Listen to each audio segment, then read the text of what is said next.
Hi, it's Bonnie from Three Birds Renovations and we're in our latest project in the media room.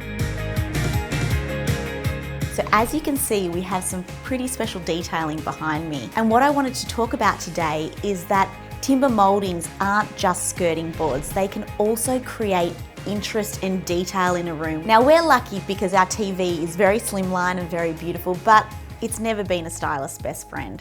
So what we've done here is divert your eye a little bit and you look at all the detailing in the room. Now with these mouldings, you can also see that it elongates this room. It makes it feel a little bit taller.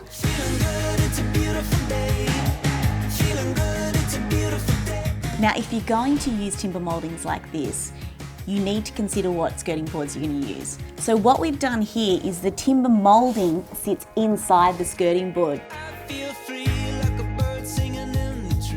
Now whether you have a traditional home or a modern home, Intrim have a skirting board that will suit. They have so many styles on their website. Intrim timber mouldings have really set this room apart from the others. I am thrilled with the results and it's so quick and easy to install.